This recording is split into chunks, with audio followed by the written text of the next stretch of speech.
Welcome to the Heart of Innovation, 60 minutes that could save life and limb, with new breakthrough ideas and innovation changing the healthcare landscape. Brought to you by Patient Advocacy Group, the Global P.A.D. Association at padhealth.org, in partnership with Reflow Medical, the pulse of medical ingenuity. Here are your hosts for the Heart of Innovation, Emmy Award-winning journalist and founder of the Global P.A.D. Association, McNicholas, and interventional cardiologist and founder of Save My Piggies Health and Wellness, Dr. John Phillips.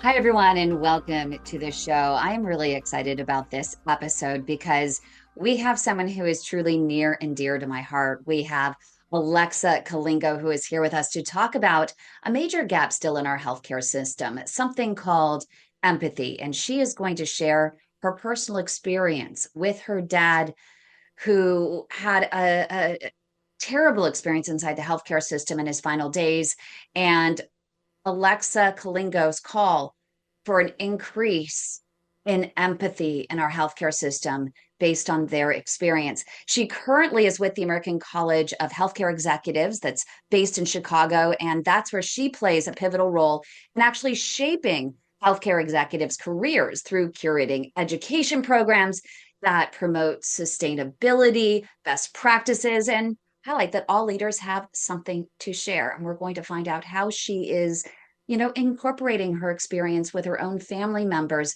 into her practice with the American College of Healthcare Executives, coming up in just a moment. But first, Dr. John Phillips, my co-host, is here, someone who is self-proclaimed, empathetic because of his experience, being a part of this show. In fact, the past 2 years. Welcome everybody. You've heard me say that many times. Yes, many times. And it's not lost on me when you hear a patient speak about their healthcare journey, the road that they take, and how oftentimes they're kind of, you felt like they're a number on an assembly line, or I hate it when we call them customers or consumers, but we're often doing that. We know healthcare is a business. I get that, but we can still be empathetic. And I'm really looking forward to hearing what Alexa went through and how that stimulated her to make a difference. But again, appreciate the opportunity to be here. And it's always important to walk a mile in someone else's shoes. It really is. And Alexa is also someone I've known for a very, very long time. I hope she doesn't mind me saying this. I mentor young women between the ages of 13 now to 27 through the Miss America program. I use my talents as a journalist and professional interviewer to train these young women in interview skills, help them develop the confidence and eloquence in speaking their opinion on a variety of different topics, and really helping them to become the voice that they need to be in order to create the change that they want to see. And Alexa really is one of those young women that has really blown my mind. And watching her over the year that we worked with her, seeing her grow then and then seeing who she is today, I mean, it just goes to show that our program, really works. We have young women in this program that care about their community, care about creating the change they want to see. And Alexa is definitely one of them. And one of the things I think is so important about the program, this program in particular, is we teach these young women not just simply to spout facts to support their opinion, but to share their own experiences and to shape their opinions through their experiences. And that's why I thought it was really important for Alexa to come forward to share her personal experience with her dad and share how that's shaping her perspective and her practices through the American College of Cardiology. 100%. And it's through shared experiences that people can bridge the gap of differences that they have. I mean, we're finally done with this election season, and, we're not going to get political here, but it's over. And now we have to have I think a civil discourse. And so it's all about, in my mind, finding a common ground that you can talk to somebody about who may have a different opinion than you, whether it's political, whatever. And then you can listen. Being empathetic is about listening, but it's also just understanding, where that person is coming from. But Kim, I've got to ask a favor. Okay. So you may notice that I'm starting to look a little homeless here. I'm growing it's No Shave November, right? So November is Men's Health month, health awareness month. Okay. And so in my clinic in Ohio, there's 3 guys that work there and I'm one of them. And so we are growing. We're not shaving our faces for the whole month. And so what we're doing, and this is where I need your help. So what we're doing is that people that come in for a service, they get $40 off the service, and half of that money is going to go towards a cancer of their choice. So I'm picking prostate cancer if I win, if I have the best looking beard. But what I'm going to do is that I'm going to, whatever that money is, so that half that money goes towards prostate cancer, I'm going to take whatever that is and I'm going to donate it, if I win, to a P.A.D. cause. So it might be the Heart of Innovation, whatever. You're going to help me pick it if I win. So I need folks to help me here, and we need votes on Instagram and Facebook. Yes, we need votes on Instagram and Facebook for Game Day Men's Health, Grandview Heights. So I need you to help me get this, because half of what we generate this month will go towards prostate cancer if I win, and then I'm also going to use that money myself. I'm going to donate it to a P.A.D. cause. So if I have to win though, so despite how homeless I'm starting to look, you guys got to help me. Well, we are, we work with cancer of the legs. That's what it's considered. So that fits as well. But make sure Joshua, our YouTube producer, is standing by, and he is probably going like this. He's rubbing his hands together saying, hey, put the link in the chat so he can put it up on YouTube. So get that link during the commercial break and stick it up there so that everyone can save it and start, I don't know, liking your channel. Is there a particular post they need to like? Yeah, so it's on Instagram and Facebook. So I'll figure out how to, you know me, I'm not the most savvy person for social media, but I will figure out how to get people to follow us on Instagram and Facebook, and then they can vote as the month progresses and how disheveled I look. But it's for a great cause. It's for a great cause. I love it. And, it also shows empathy for patients in doing something like this, that you really, truly care, that it's beyond a profession. It's truly a passion that you're carrying into your own personal life. And I think that that's amazing. One thing that we also want to call upon, I think this is something that's important for those for November. And last year we put a call out there. While men were actually doing the mustache and the beard, we encouraged women with P.A.D. to literally let the hair on their legs grow, because as you know, when you have P.A.D., it's really tough to grow that hair on your legs when you have low blood circulation. So let's celebrate for women for November, the hair on our legs, and let's let it grow. I like that. And on that note, yes. I think let's go to break, because I think our guest, Alexa Calingo, is not sure what to do with us right now. So let's go to break and come back in just a moment. Love it. What about swim? What about walking in water? What about cycling? Why is it that those do not work effectively? 2 reasons to walk, one for pain and one to stop, to reduce your risk factors. So therefore, in terms of reducing risk factors, any exercise is good. Anything that raises your heart rate will help reduce your cardiovascular risk. In terms of walking for pain, walking generally is best, because you are working the muscles and that generally are the origin of your symptoms. So if you think, when you feel your pain, you feel it in the calf muscles, perhaps in the feet, in your shins, in your thighs. And that is because that's where the blockage is and where the lack of oxygen supply is happening. If you do cycling, you will be exercising your legs, but not in the same way as you would do as if you're walking. So it's that aspect of it being task specific. So most people are concerned with their pain when they walk. So walking is the best way to train them and make their muscles as efficient as possible to work in these situations and grow collateral vessels to help reduce their pain. Welcome back to the Heart of Innovation. For more on today's topic, go to theheartofinnovation.org. That's theheartofinnovation.org. Once again, here's Emmy Award-winning journalist Kim McNicholas and interventional cardiologist Dr. John Phillips. Dr. John Phillips' spectacular vascular moment of inspiration. So we're talking empathy, and I said, hold up ChatGPT, find me quote about empathy from a US president, because we just had our presidential elections. So I have this quote from Barack Obama, and I think this sums it up very nicely about empathy. So he's quoted as saying, learning to stand in somebody else's shoes to see through their eyes, that's how peace begins.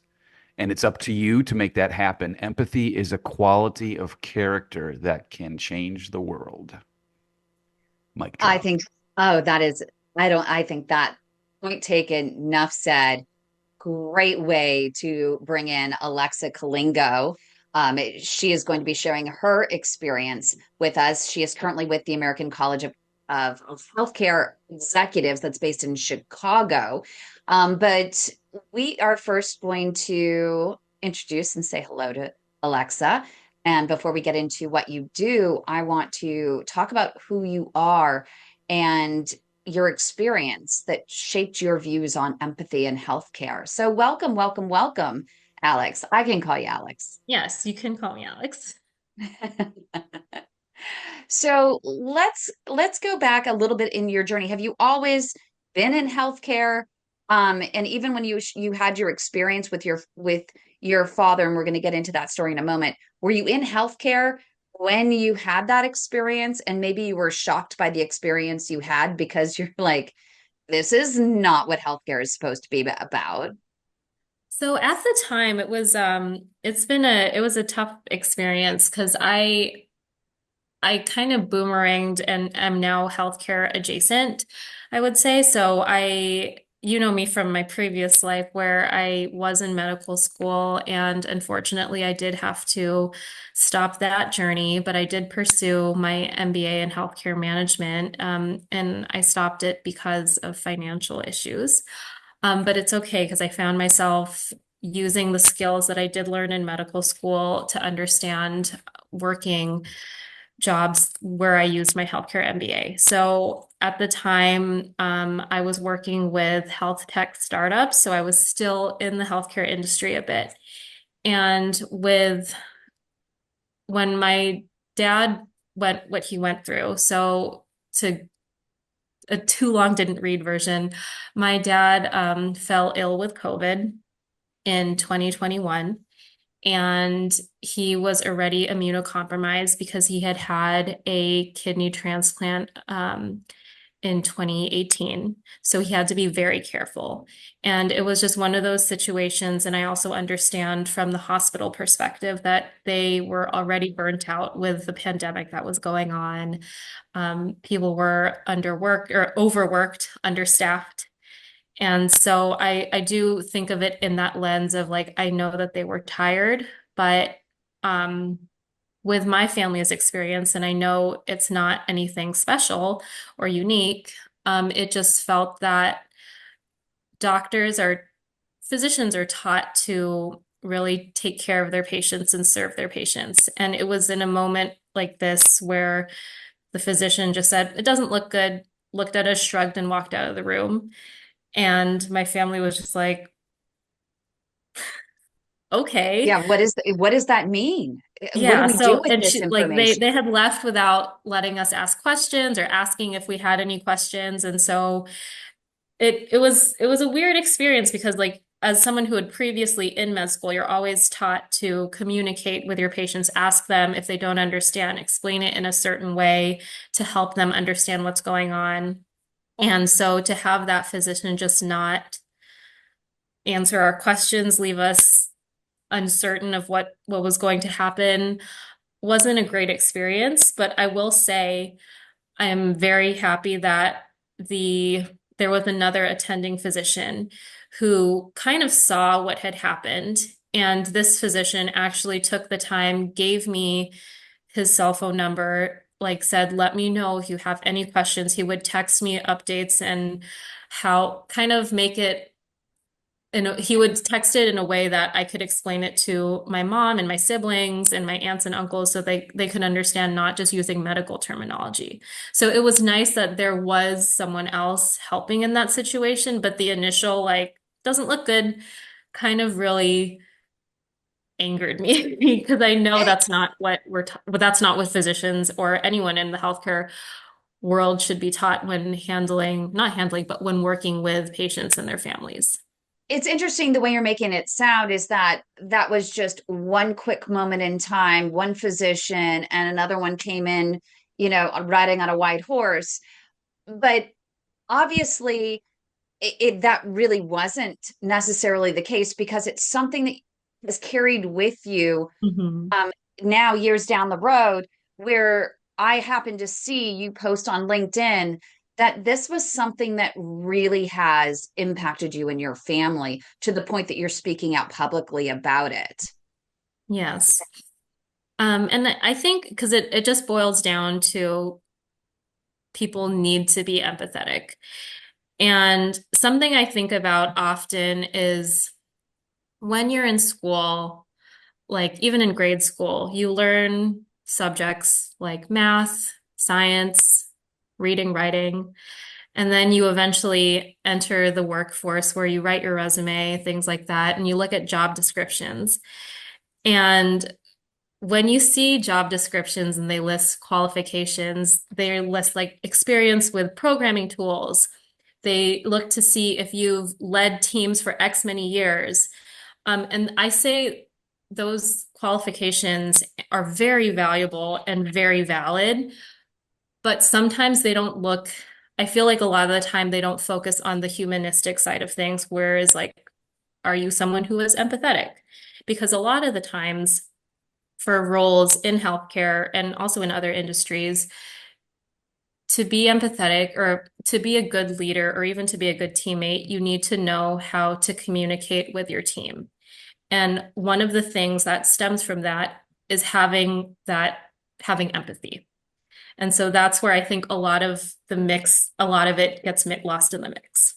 Yeah, and I would add to that in the sense that there's obviously intelligence, book smarts, problem solving, logic, whatever, but there's emotional intelligence too. And we talk about the EIQ or whatever it is, and those people actually, in my opinion, tend to do even better in the medical profession than those that are just straight up wicked smart, because you can't really teach that. And obviously people gravitate towards, patient-centered careers in medicine or not. But I mean, we've all been around people that just they do not understand the situation. And I've seen it before and it's embarrassing because I've been on the other side of it like you, and it's really frustrating and sad. It is. Yeah.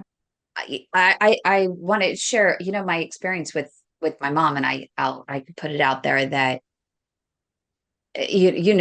John, the story with my mom, and we went through 5 doctors, and I always say that if they would have actually taken a moment to touch the patient, my mom's life might have been. Well, I really believe would have been saved. Yeah, I mean, I've said that the patient will tell you what's wrong with them if you listen to them long enough. But I'll be honest with you, like with what I do, the heart catheterization, okay? It is easier for people to order a heart catheterization than it is to take the time to sit down and figure out what's going on and, should we do it, shouldn't we do it? And I'm as guilty as the next person because and obviously COVID was bad and people got burned out. But you always have to at least walk a mile in that patient's shoes, that family's shoes, and imagine, or at least I try to, like, if this was my mom, how would I treat this person? And it changes the way you interact with people. It takes a little bit longer, and I live in a glass house, so I shouldn't throw stones, and I've been guilty of it. But this topic, and this show is a great reminder of what it boils down to. We're all compassionate people that get into medicine, and don't forget that. Yep. And I mean, that's why you get into it in the first place. I mean, the kind of some of the fun with the surgical procedures and things that you can do, and the miracles that you can offer, you learn along the way, but you get into the medical business because you really want to help people. Right? Yeah. Yeah. I mean, there's millions of other ways to make money. It's interesting. There was an article in the Wall Street Journal not too long ago, and this is a fact that we're running into. If you look at like the 3 top things that outgoing fellows, residents who are going to become attendings look for in a job. And I'm not disagreeing, a ton, but it's like work-life balance. So really having that, a lot of people want that shift work and they want to kind of do their work and then leave, pagers off, cell phones off, and just do. Whereas the physicians of old, it was in this article where the physicians of old are kind of lamenting this attitude. Like, no, wait a second. You've got a patient that you've took care of. They're still in the hospital. You should be around or at least available to help them. But it's a huge divide, I think, and it's just going to get worse. Well, coming up next, right here on the Heart of Innovation, we're going to have more on empathy in healthcare, so don't go away. Your type of condition is called critical limb ischemia. It's the most advanced form of P.A.D. or peripheral arterial disease. Every 4 minutes, there is an amputation in this country due to P.A.D. and diabetes. We also know that 85% of these amputations are preventable with early intervention. It's a flip of the coin. Patient prognosis is tied to whether or not they are referred to a true expert in the management of peripheral arterial disease. Do you know if your physician is an experienced CLI operator? When you're in the hospital dealing with doctors and stuff, you figure they know what they're talking about. The skill level varies doctor from doctor and hospital to hospital. Patients with limb threat are in constant fear.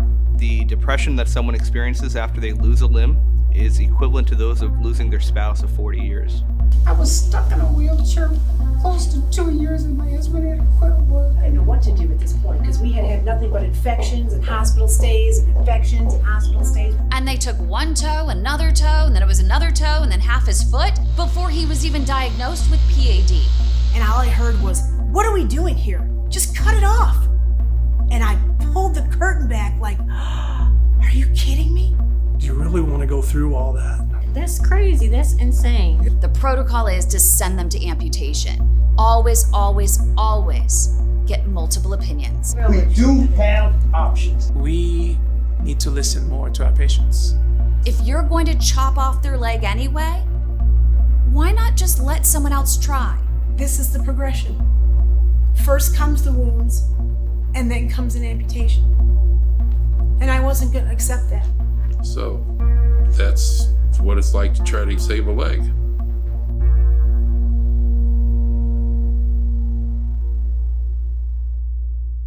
Welcome back to the Heart of Innovation.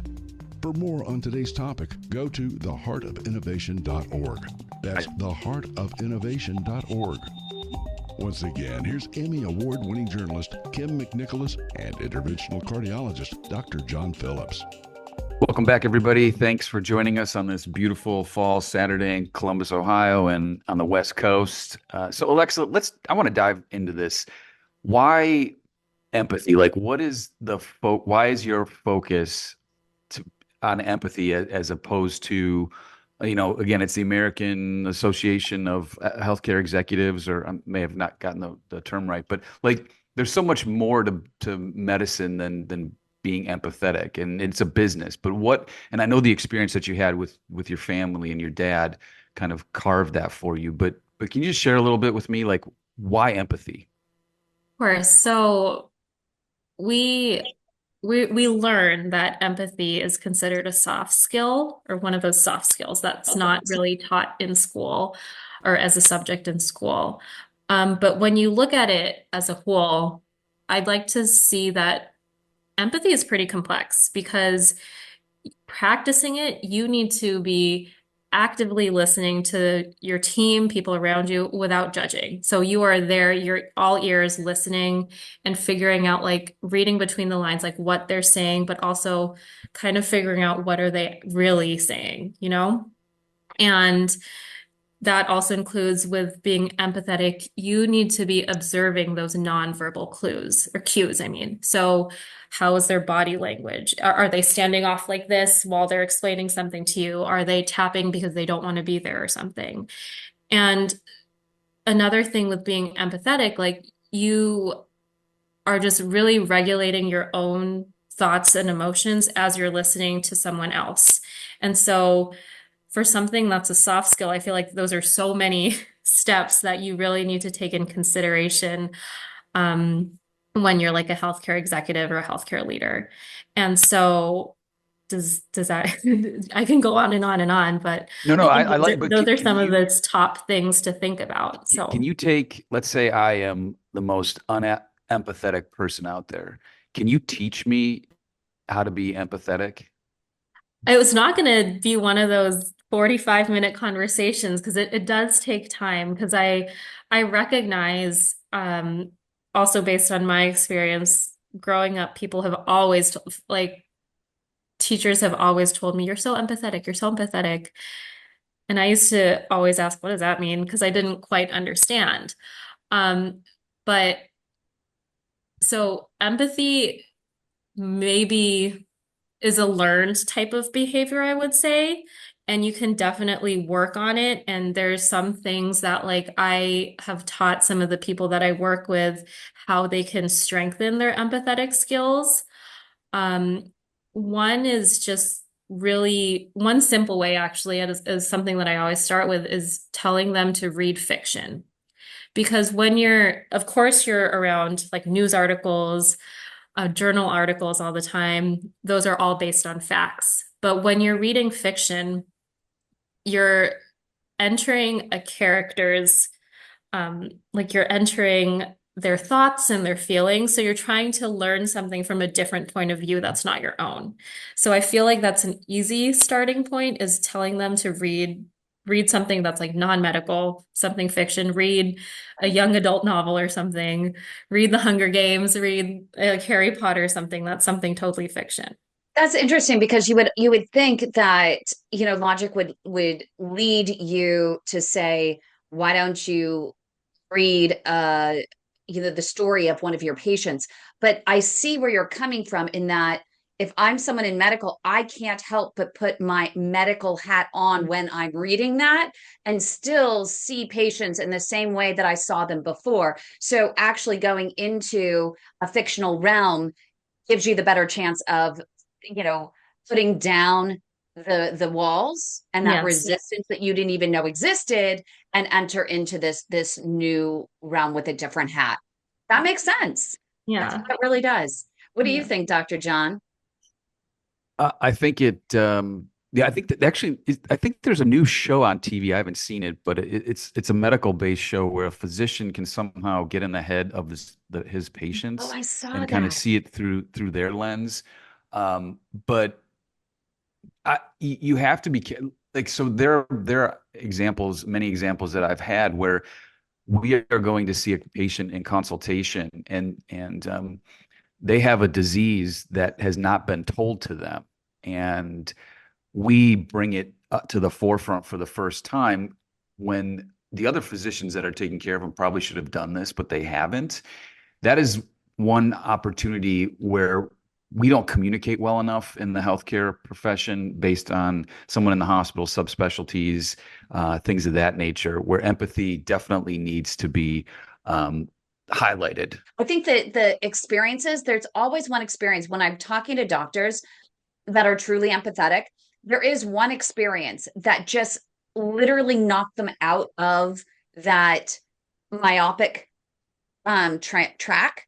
And they started developing empathy from there on out because of one particular instance. There's for those doctors that really like yourself that have this empathy for patients and have this amazing innate sense to connect and communicate with these patients.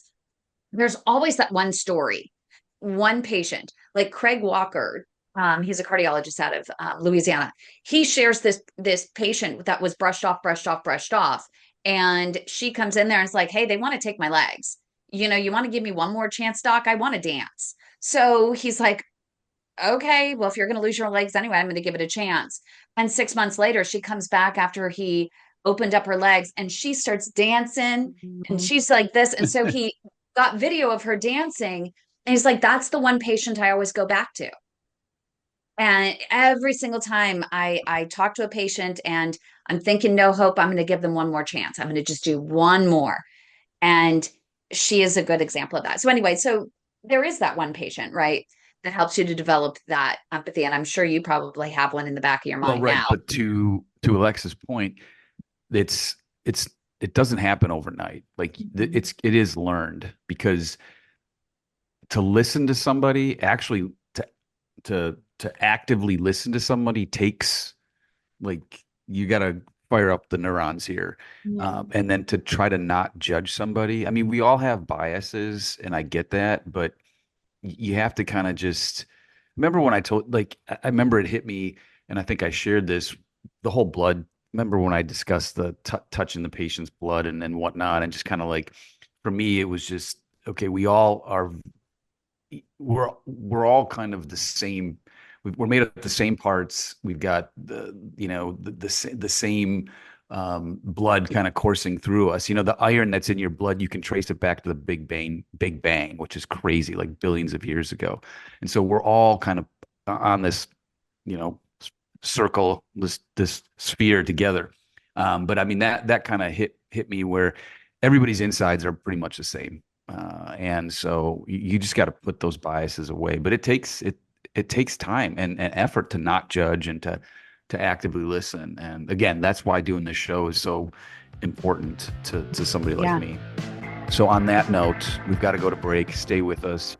Okay, so one of the cases that I remember the most, it was completely related to your activity, Kim, and it was the case of William Smith. I don't think he's gonna be annoyed by me mentioning his name. It was a guy who was actually in his 50s, and he got already an amputation on his left side, and he came to me with rest pain on the right side. This guy was quite active. He was, healthy. Otherwise, of course, very heavy smoker. And the doctor, 800 kilometers away from where I lived, wanted to amputate also the other leg. And the difference between being an amputee on one leg, on two legs, is huge.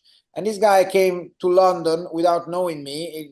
Of course, he traveled a lot in order to get here. Oh, I mean, there now, because I'm in Florence. But anyway, to travel to London, actually, I put him on the table. And during a workshop, I did one of my technically most interesting cases. And actually, we managed to recanalize the whole thing.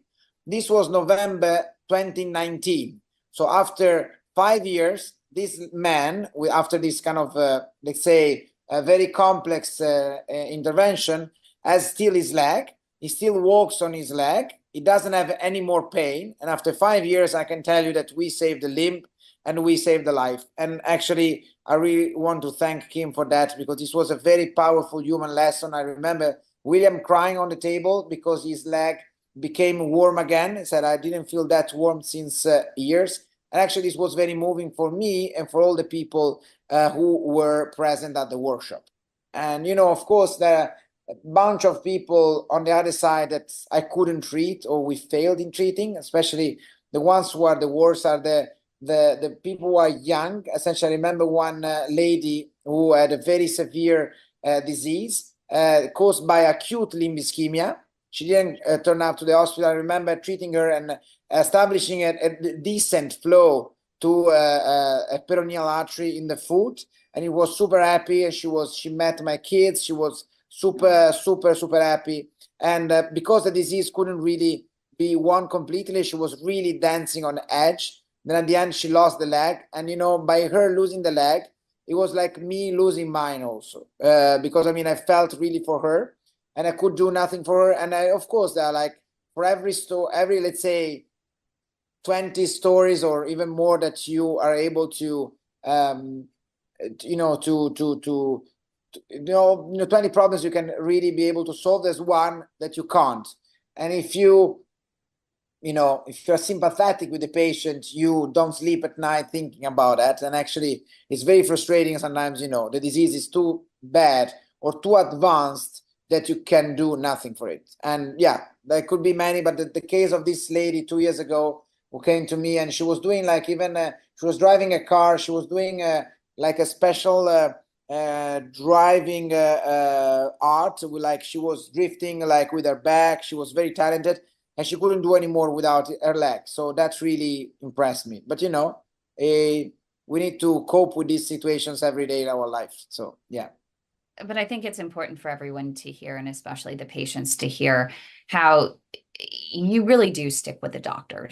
You really do. And there's somebody that really do care. And I think that this, and Dr. Petrone's testimonial here really proves it, that they really do care. Welcome back to the Heart of Innovation. For more on today's topic, go to theheartofinnovation.org. That's theheartofinnovation.org. Once again, here's Emmy Award-winning journalist Kim McNicholas and interventional cardiologist Dr. John Phillips. It's hard to believe that we only have 2 segments left because we're having such a vibrant conversation, and thankfully we're on YouTube because people, you're missing out. Those on the radio are missing out on the conversation we're having between or during the breaks, I should say. But Alexa, so walk me through, if you could, how you take a group of healthcare executives who, let's be honest, they've got spreadsheets and bottom lines and capital requests, and it's a business.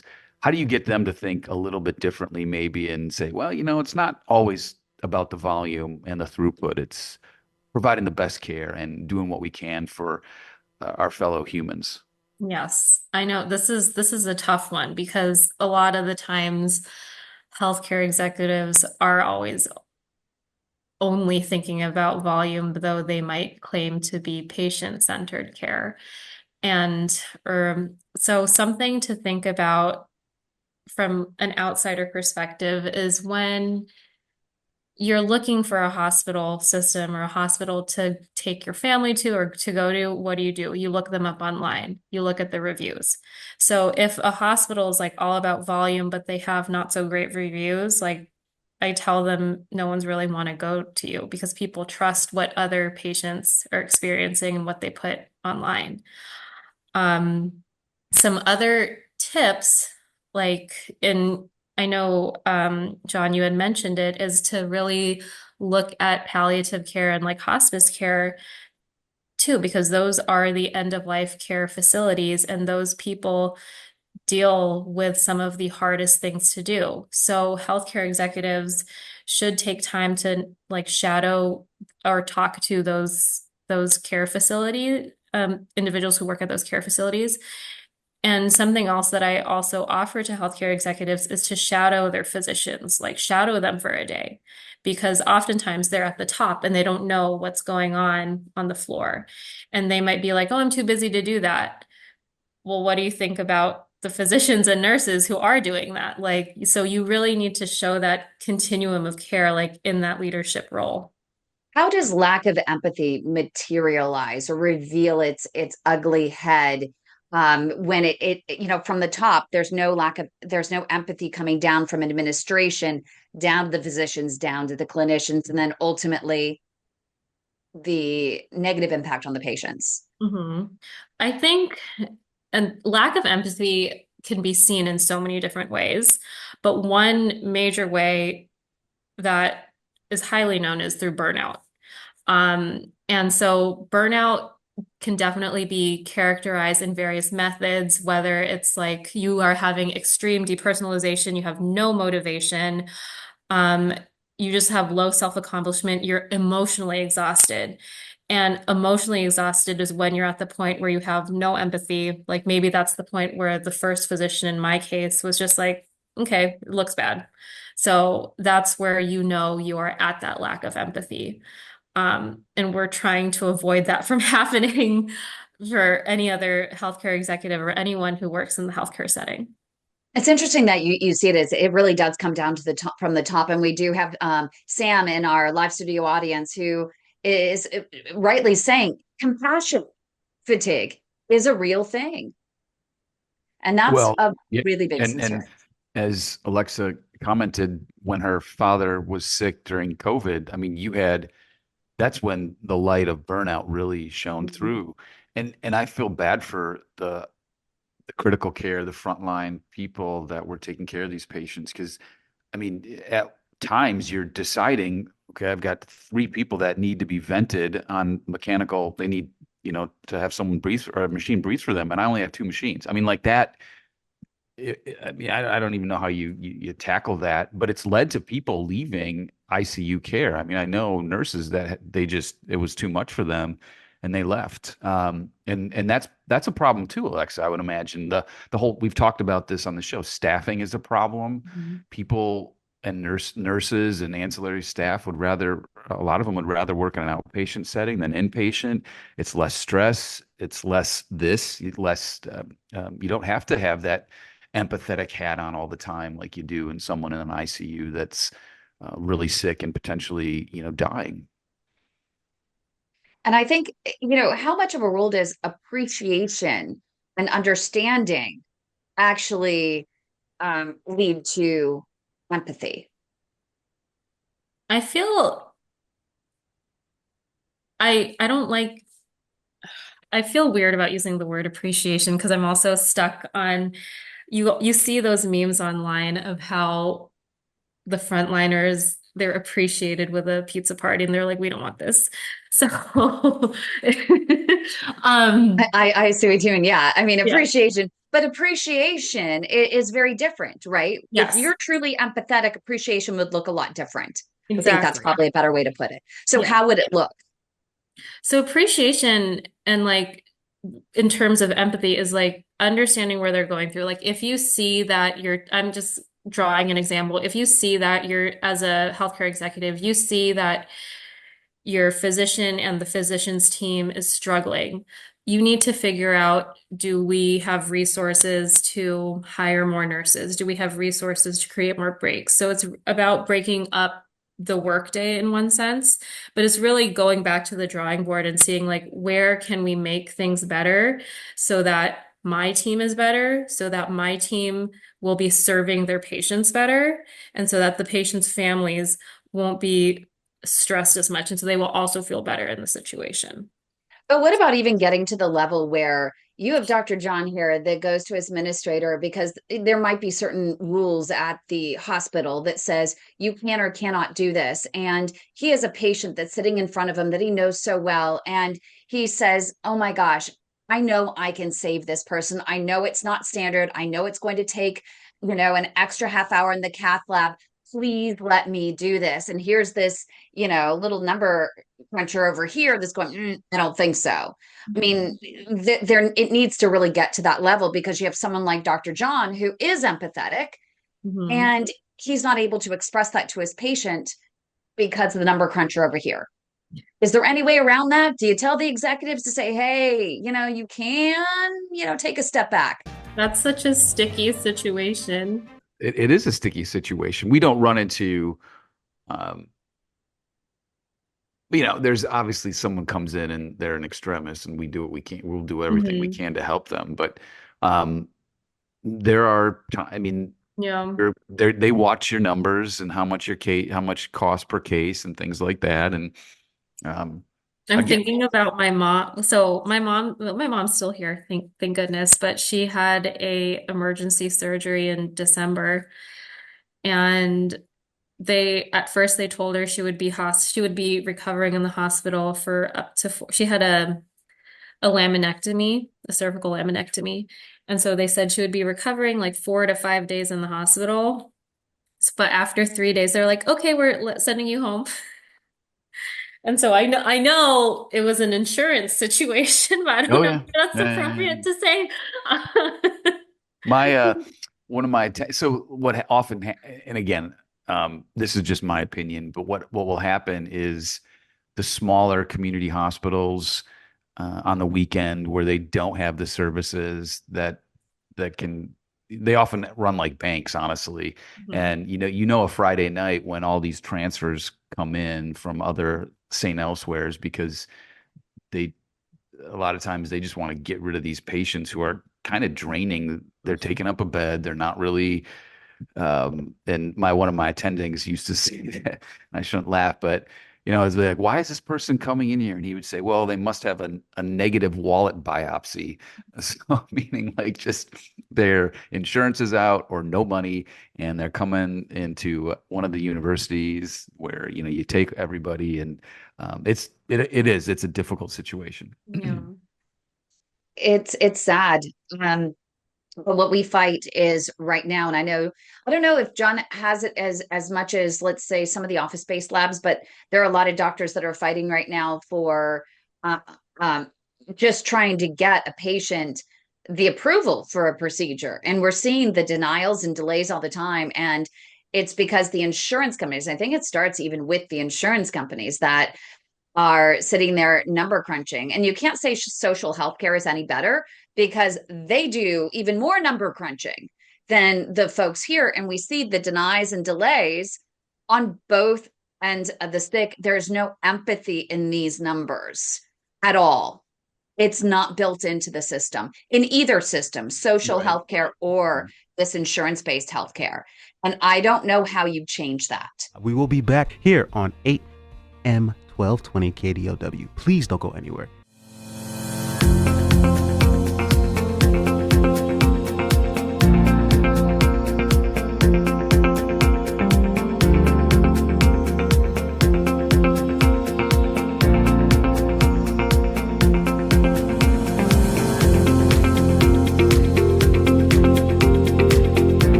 For more on today's topic, go to theheartofinnovation.org. That's theheartofinnovation.org. Once again, here's Emmy Award-winning journalist Kim McNicholas and interventional cardiologist Dr. John Phillips. So, Alexa, I want to get your thoughts on this. During the break, we were discussing, at least in what I do, some of the procedures are, you have to submit through insurance and they're getting denied because for one reason or another. And I think part of it is that we maybe are over extending ourselves and doing too many of these. But from like in your experience, if you are talking to executives that are watching the numbers and trying to figure out, okay, how do we be empathetic but yet maintain our volume? It's a yin and a yang. What are some tips that you help them with to tackle that problem?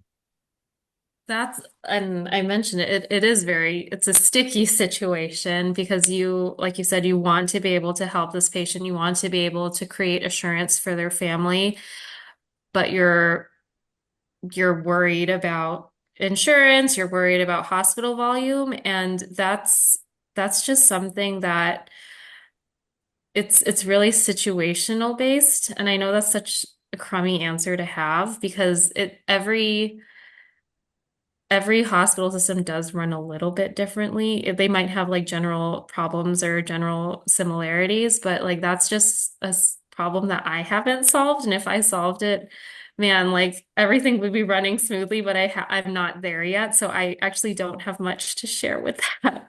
Yeah. Well, let me ask you this then. What problem, like when you started this, that you felt, oh, I'm not going to be able to solve this or at least crack into it? Do you think that you've kind of cracked in to help the healthcare system?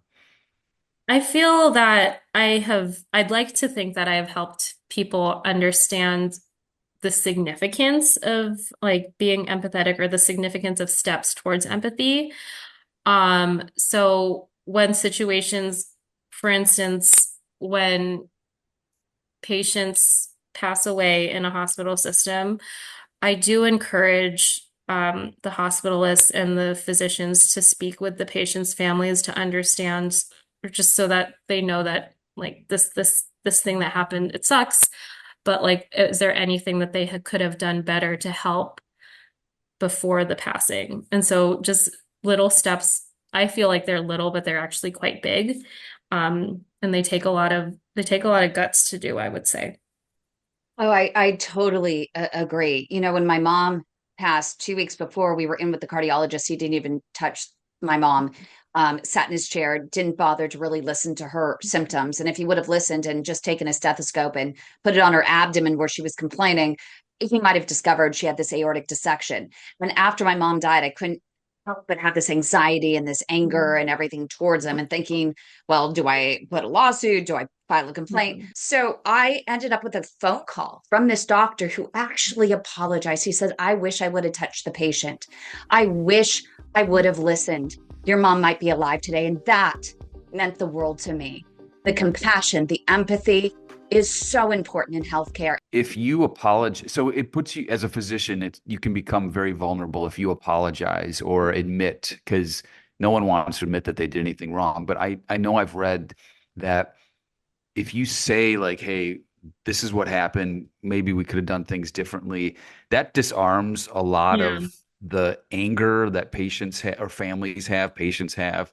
And I think it ultimately leads to like less legal pursuits from family and patients. If you just admit, because, doctors, we don't want to admit we're wrong, but if you do, that goes a long way. And actually touching the patient, not necessarily with the, the physical exam, but hand on the shoulder. Hey, I understand where you're coming from, goes a long way. Yeah.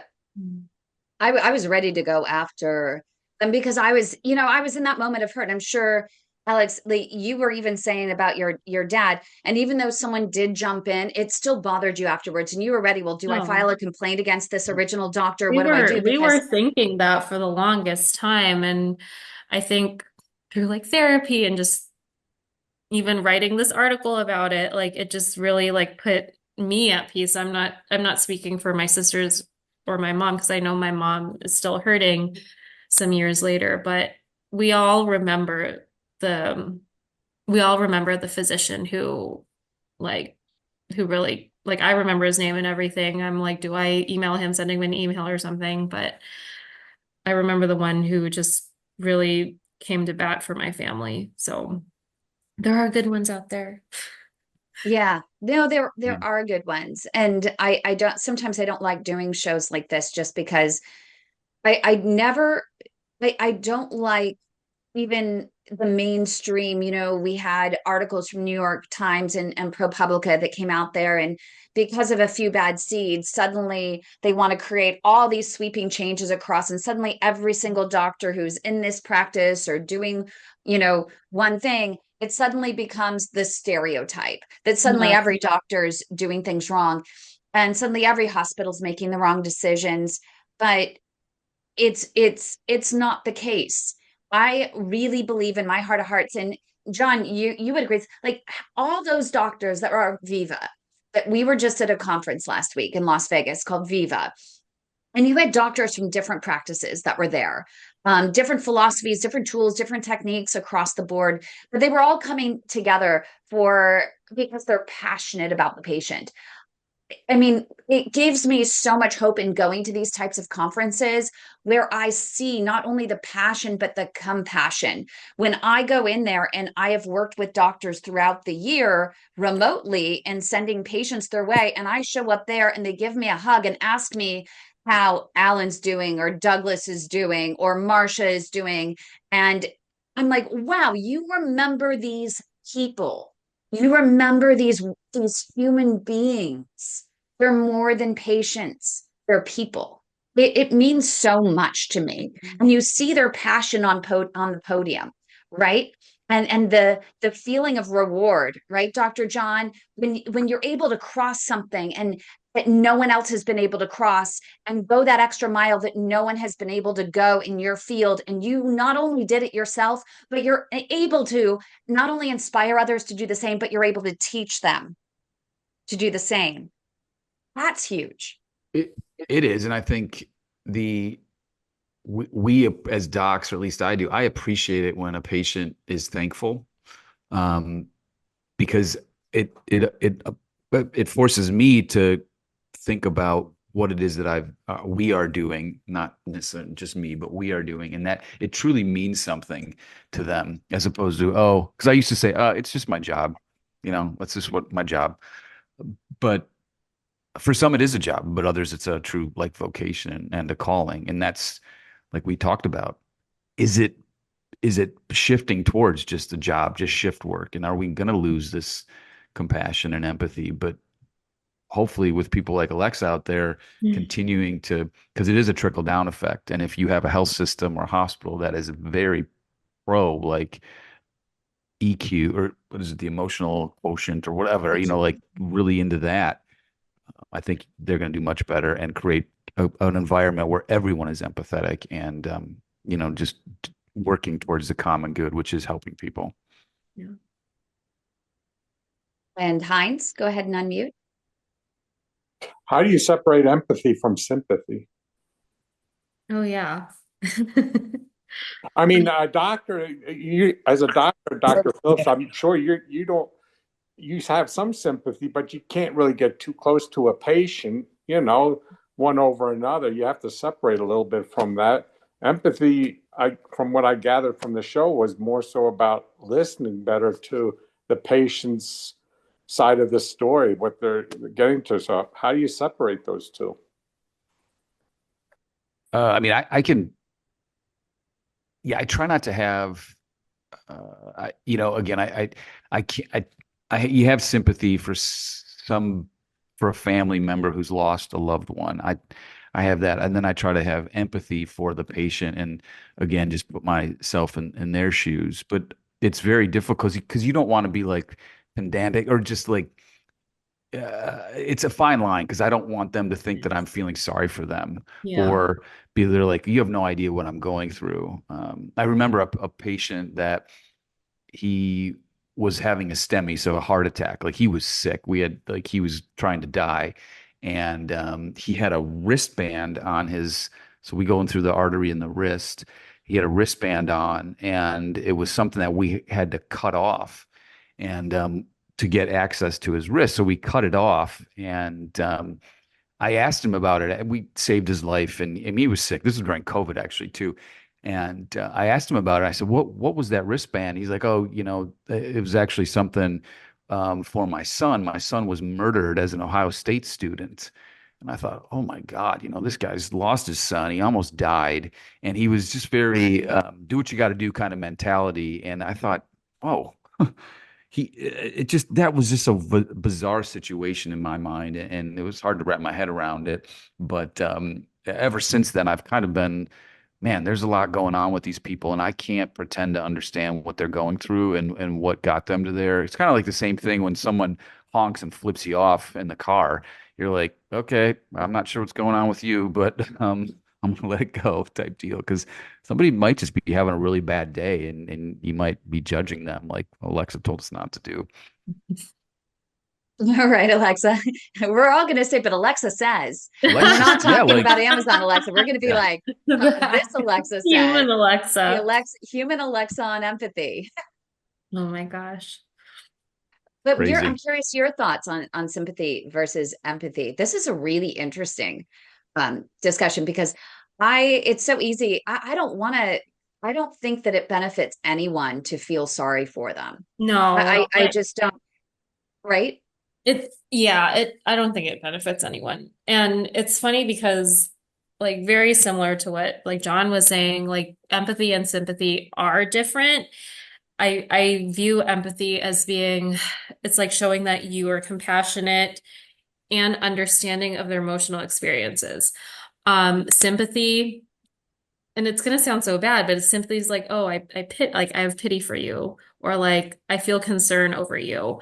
And like over someone's situation. And so those aren't the same things. And so you want to avoid with the sympathy, because like what John was saying, like you don't know what someone's going through. You could be like, you don't know like how they really are feeling in that moment, like if they flip you off or something when they're driving. So so there's those are just like the differences of it. And I had mentioned before that empathy is really complex for like what people think it is.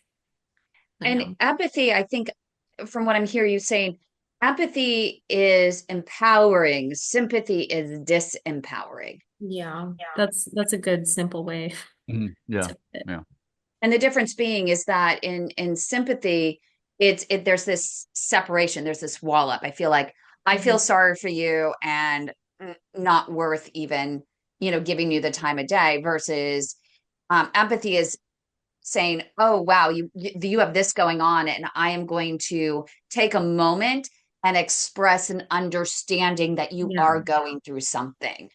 Like an example that I've shared with people is, so this can, because there's different types of empathy. There's like cognitive, compassionate, and emotional. So let's say you see someone like take a huge fall. So the way that you act when you see someone fall, you like cringe or you react. So that is you being emotionally empathetic. And then you being compassionate, empathetic is when you see them fall, you're going to, what are you going to do? You'll usually help them or you'll call someone for help. So those are different types of empathy versus like sympathy. It's like, oh, sorry you fell. That's like an extreme example, but I'm oversimplifying it. But could empathy, sympathy be something thought of as negative that could drag a person down? Like as a doctor, if you show sympathy, it could drag you down versus empathy is more upbeat.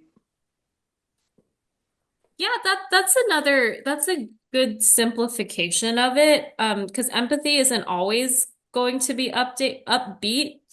It's like if you're delivering really sad news to someone, like that's obviously not upbeat, but I understand where you're going with that. Yeah. Is it intention? So maybe the key is that intention. That could be the difference. Yes. As well. I like how Joshua put in the chat, empathy equals action. Yes. I just noticed that. For me, I always tell patients, like, I will fight for you as long as you want to fight for yourself. If you don't fight for yourself, then, and I've said it before, the coach quarterback analogy. I'm your coach, you're the quarterback. You've got to execute the plays and get the ball across the goal line. I can't do that for you. I'll help you. And it's the same thing when you're sitting next to a couple where simple thing like tobacco cessation. Mr. Smith, you need to quit smoking. Mrs. Smith nodding her head. Yes. Mr. Smith's like, Mrs. Smith, what should I do? I say, listen, you do what you can. You can't make him quit. Yeah. And you can't, it's not a referendum on you or your inability to convince somebody. You did the best you could, and then that's it. And move on. Because Kim, there's somebody else that needs your the passion and needs your energy. You're wasting energy on that person, in my opinion, and pivot to somebody who actually could benefit from it. Yeah. But where do you fall then, perception wise? Am I no longer empathetic? The fact that you am I just a mean person at that point? You're not a mean person. Yeah, for God's sakes, you walked out of a concert like that's taking time out of something that's important for you. Line this whole thing up, evidently, to no avail. I mean, like, what more can you do besides you physically picking this person up, taking them there? I mean, gosh, you went above and beyond the call. I don't know anybody else that would frankly do that, honestly. You're not a mean person. You just hopping off of what John was saying, like, you can only do so much. And at the end of the day, it is up to that patient to take the right steps, like Mr. and Mrs. Smith. Like Mrs. Smith can really want to help Mr. Smith, but it's Mr. Smith's decision as well. And if he's not willing to cooperate, or if they're not willing to cooperate with you, you really just, it's a hard thing to just like walk away and let go. I understand where you're coming from with that. It's really hard to let go of those things because you do want what's best for your patients also. And so, but at the end of the day, like if they don't follow up with certain things, if they don't want to do it, then that's on them and not you. Indeed. Going off of both the examples that Kim gave and also that Dr. John gave, and also being in my own space and doing this job, what I've learned more than anything is, one, if it can be messed up, people will find a way to mess it up. That's just life. Two, when you're trying to help someone or give direction to someone, you don't give it plainly so that it's easier for you to understand. You give it plainly and state it basically step by step so that you can see how much effort someone wants to put into it, because it's at some point, right? There's a basis for any and everything you do. I can tell you till I'm blue in the face that drinking water with mud in it probably is going to hurt you. But if you can't even get the basis that dirty water can hurt you, I can't help you with that anymore.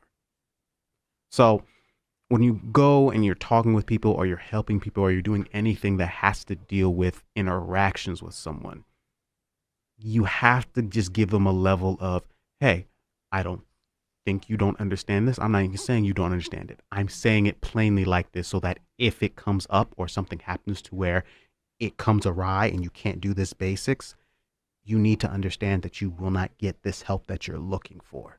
And this is not a knock on you. I think you're great. I'm willing to go above and beyond. But if I can't even get you the basics of doing 2 steps forward, you're just going to slide 50 steps backwards. So that's my 2 cents. Yeah, that just like solidifies what I think what I was saying, what John was saying. Like you do need to sometimes take a step back and explain things at the simplest level for people to understand it. But then if that still doesn't go through, then you did what you could.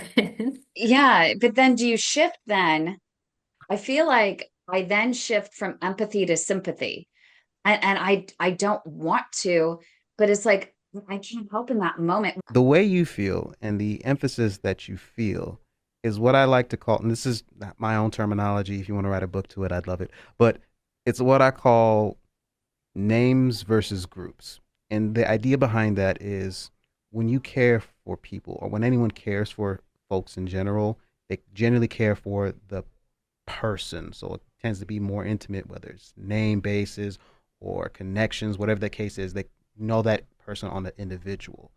Mm-hmm. When you start to detract yourself from someone, or you start to move yourself away to where you can wish them the best, but maybe somewhere else, they start to become a group. They start to become people, because you can't control people.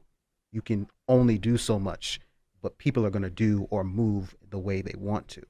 So in your case and what you're feeling in that institute, like we're going to school, in that situation, you are having more of a sense of, okay, I'm trying to see this person, I'm trying to help this person, but you're draining me so much that you're becoming part of a crowd to where I can only look at y'all and say, I hope you the best. And that's not what I'm trying to do. I want to be active and do and be there for you, but you're putting yourself in this grouping, this space. I mean, it's a heavy conversation. Yeah. I think that we all can take what we've learned here, digest it a little bit, and just make a small change this week, and that'll build. So I appreciate Alexa, Kim, everybody. Good show. Good show. Thank you so much. Thank you. And Alexa, final thoughts, final takeaways. I guess just like I started, empathy is a hard one, and it can be learned, and it needs to be practiced day in, day out so you can get better at it. So just use it, not even in the work environment, just use it to strengthen your relationships through communication, and use it to help with problem solving, because it makes you think in an innovative way. And yeah, just be a little bit more empathetic, because you don't know what someone else might be going through.